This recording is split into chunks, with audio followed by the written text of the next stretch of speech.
just where they're running around and sort of rocking back and forth.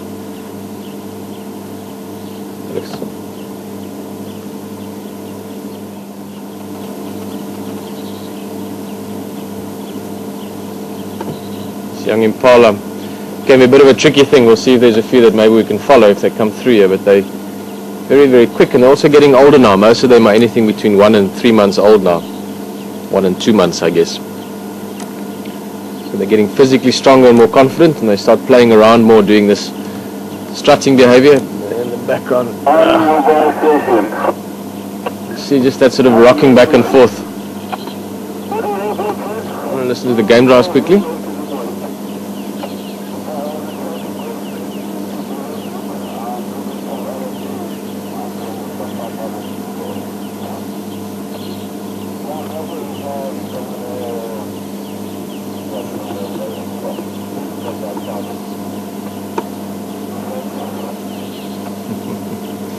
Lots of running around. Like I was saying, just that strutting behavior, that sort of rocking motion, is something they practice for when they're older. And it's a very good way to show predators, when there are predators around, that they're in very good shape. So, there's lots of going on here.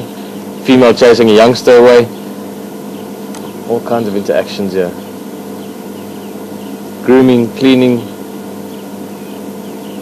Day certainly starting for this herd.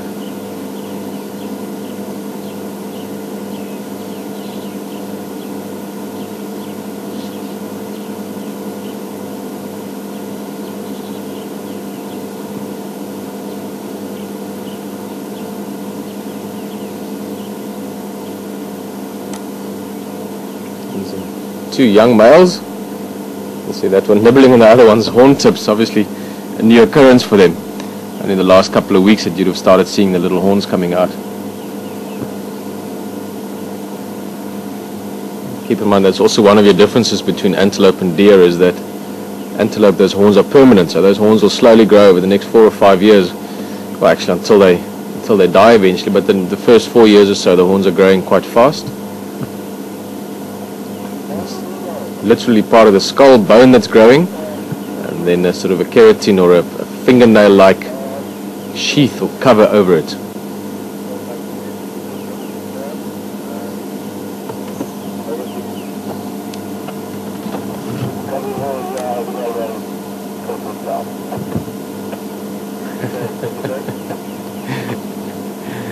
Oh, fantastic to watch. You can just sit here for a while and just watch these impalas running around.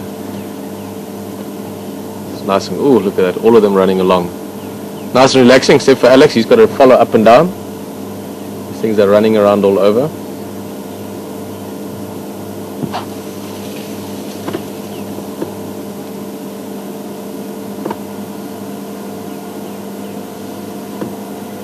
One of these impala just giving a quick alarm call there.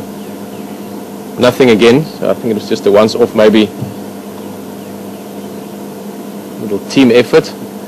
Bit of a alarm call practice run. You can see instantly all of them running together, gathering into the herd a bit closer. Question, Terry, you were asking about any interesting or funny or amusing elephant stories. It's funny how the memory works, because you obviously think of a lot of elephant moments and so on, but quite often a lot of these stories don't come up in your mind until you actually see something. Maybe you see a little bit of behavior in elephants again that reminds you of it, or a similar situation. But one of the stories that came to mind is actually strongly linked to a human character as well, a guy called Joseph, who was our maintenance guy at Chukudu, this one lodge I used to work at in Pilansberg Game Reserve, which is a fantastic reserve, and also is very interesting from an elephant point of view, because they had a wild population of about 160 elephant, a little bit more now, and it was the first area where they brought big bulls in from Kruger to adjust social behaviors, and there's been a whole bunch of interesting research done there, so there was a lot of opportunity to get involved with various people. Joyce Poole was there a couple of times and so on, and to just learn a lot more about elephant, because there was a lot of research being done as well, but that's a whole different story. But the thing is that we really knew all the elephant, and the reserve itself was about the same size as Sabi Sands, and because of that you could see most of it at most times. So actually got to know all the adult elephant in the reserve. You could recognize them from ear markings and so on. And we We used to have a couple of favorite elephants, ones that we really liked a lot, and they used to come around the lodge quite often. I'm going to come back to Joseph just now while I think of him. A couple of bulls, the main ones, a bull called Piliki, another one called Kimberly, and another bull called Tom Thumb. Those were probably the three usual suspects around the lodge area. They would quite often come along and just spend 3, 4, 5 days in the surrounding of the lodge. There's a nice water hole there and a good area for them to feed in. And we of course loved it. It just meant that you could stand on the veranda on the deck and see elephant. It's a beautiful situation up on a hill that you look down from. But also it means that your drive always started with elephants and you often saw them around even if you go for a walk. But for Joseph it was slightly a bit of a different experience. Whenever those elephants were around, especially Kimberly and Piliki, they had a thing for the water pipes. And of course we had a borehole some distance away from the lodge that you could pump all the water up and the tanks and the whole setup. These elephants would feel where the pipes were underground. They could feel the vibrations from the water, or probably sense it there. And then they would dig the pipes up and they would play with it, pull it, break it, just mess around with it, sometimes just to get to the fresh water, other times just because there's nothing else to do. And the one specific case I remember seeing Kimberly, it was quite a big elephant, he was probably in his late 20s by then, 4.5, 5 tons. And he pulled a long section of water pipe out. Now the pipe itself is about that thick. It's sort of high pressure black water pipe, so it's a strong plastic, but quite flexible as well.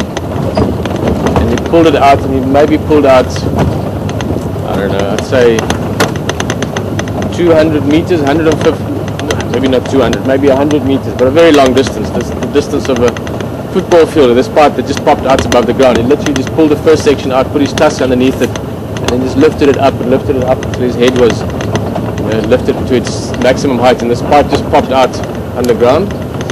And then obviously didn't want to break because it was quite flexible. It was a nice warm day, so the plastic didn't want to snap easily. And eventually he had his tusks around and under the pipe, and then he lay his whole body into the pipe. Now you can imagine an elephant that lies probably 45 degrees almost to the side against this pipe, which I'm quite glad it never snapped, because he would literally have fallen over, but he was leaning against this pipe, which could be a good commercial for the pipe company, I guess. And still couldn't break it, and then eventually he just turned side onto the pipe and he put it over his tusk and under his trunk and grabbed hold of it and just walked at a perpendicular angle to the pipe and just literally just walked until it snapped, and you had long sections of pipe just whiplashing through the air. It was very, very funny to watch. Poor old Joseph, why he didn't like this, he always had to fix these pipes, so he sometimes would have 4 or 5 days running. We'd have to fix 1 or 2 pipes every day. There's 2 white markings on the wing. The rest of the bird, perfect black color.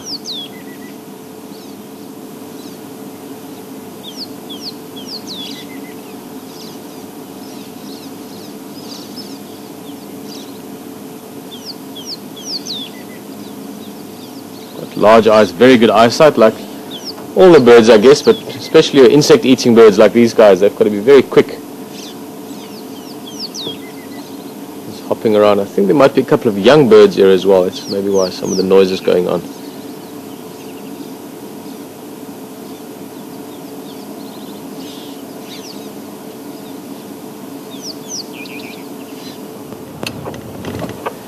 Covered in lots of flies. Obviously mainly after the moisture, and you can see a lot of marilla fruits in that dung. Interestingly enough, as a lot of them aren't even chewed properly. Quite often elephant don't chew those fruits quite well enough to get the nutritional benefit from it, and that marilla will actually pass through the digestive tract without even getting digested much at all.